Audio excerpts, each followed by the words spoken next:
Coco Chanel. Fashion is not just about dresses. Fashion is something in the air. Fashion is in the sky, the street. Fashion is about ideas, the way we live, what is happening. Coco Chanel.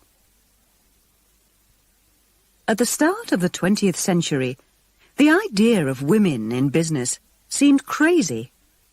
In those days, men held all the positions of power and made all the decisions about money. They believed that a woman's place was in the home, looking after her children, cooking for her family, and managing the house. If a woman needed to work, she could perhaps find a job in a shop or in a factory, but she had no chance of working as a businesswoman or a banker or a lawyer. Women's fashions in the US and Europe at that time supported this idea of their position in society. Fashionable women wore long dresses that almost touched the ground. This made it difficult for them to drive a car, ride a horse, or even walk quickly. As a result, they needed men to arrange their travel for them. A fashionable woman was also expected to keep her skin as white as possible, to show that she didn't work outside in the sun. This meant that women spent a lot of time indoors. When they went out, they often wore large hats that were decorated with flowers, leaves, and fruit. These protected their faces from the sun and made it even more difficult for them to move around. But many women weren't happy with their position in society, and they didn't like the clothes they had to wear either. One of these people was a French woman called Gabrielle Coco Chanel. When she went into business in 1910, she planned to change the clothes that women wore. But over the next 60 years, she did much more than that, as she became the richest and most successful businesswoman of the century. Coco Chanel had no experience of business when she opened her first hat shop in Paris in 1910.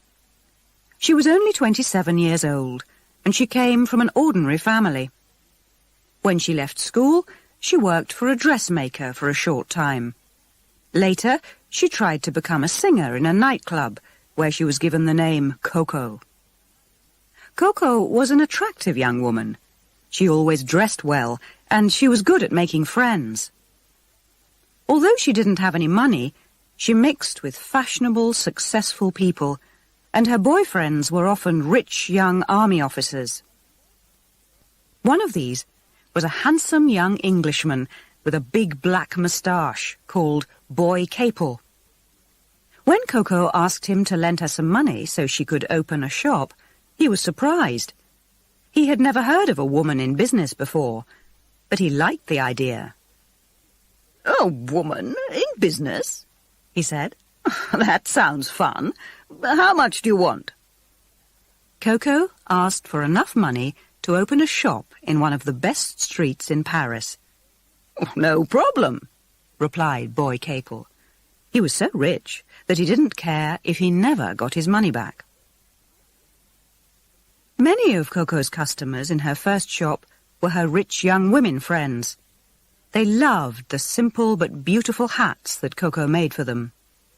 At parties, they laughed at other women who still wore hats that were covered in fruit and flowers. Soon they were asking Coco for clothes that were designed in the same simple way. Coco hated the long dresses that fashionable women wore, and so she was happy to make dresses and skirts that were much shorter and reached just below the knee. She also persuaded her customers to wear loose jackets and blouses that allowed them to breathe more easily.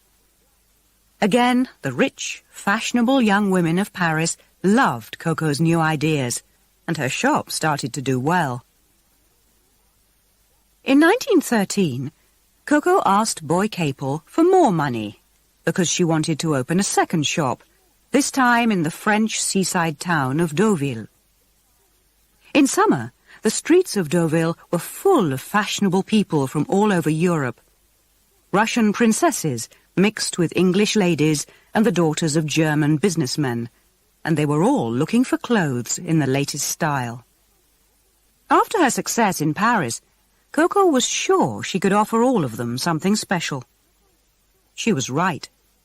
The young women in Deauville loved her simple hats, loose jackets, and skirts and dresses that reached just below the knee.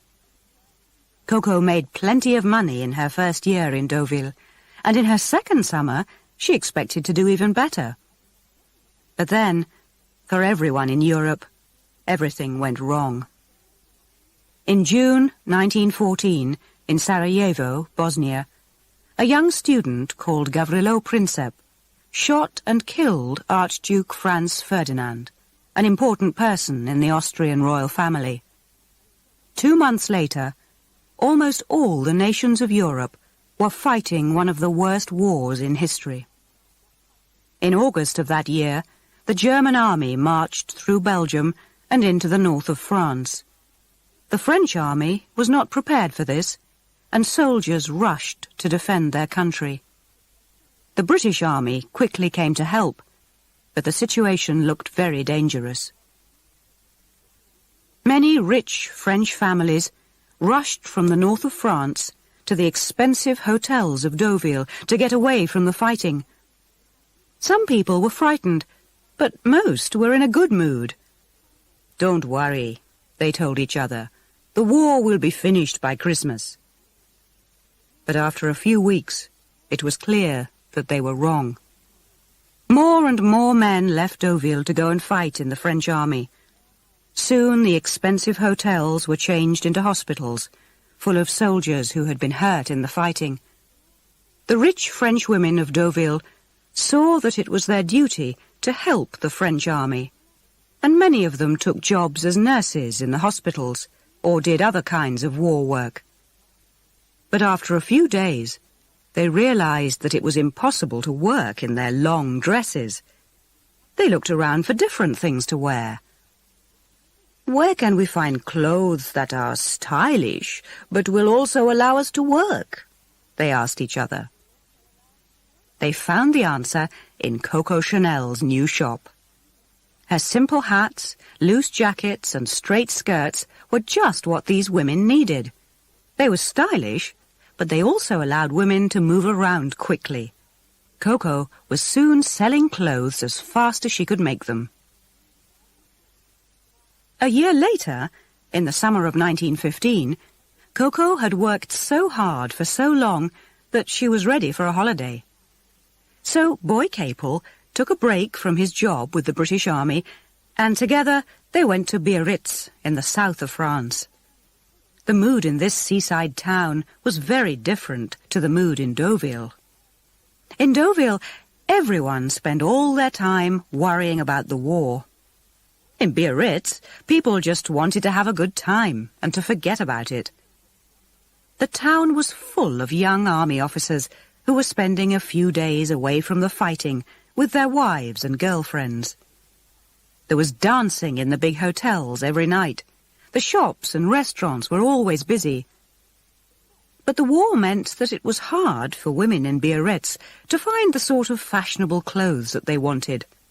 Coco immediately saw a business opportunity. She realized that women in Biarritz wanted a different style of clothes from women in Deauville. These women wanted to go out and have fun. They wanted to look good, and they didn't really care how much they paid for their clothes. "Don't you see?" she said to Boy. "This could be a new direction for the business. In Biarritz, I can sell clothes that are modern and simple, but that also allow women to feel beautiful and to enjoy themselves." Boy Capel put his fingers to his big black moustache and thought for a moment. "And," added Coco, "I think women will also pay a very good price for these clothes, if we can sell them in the right way." "What do you mean?" asked Boy. "Well," said Coco, "these clothes need to have a new look. The Chanel clothes in Biarritz will not just be clothes for rich women who work. These clothes will make women feel good when they wear them. Boy wasn't sure about the idea. But where will you get the cloth for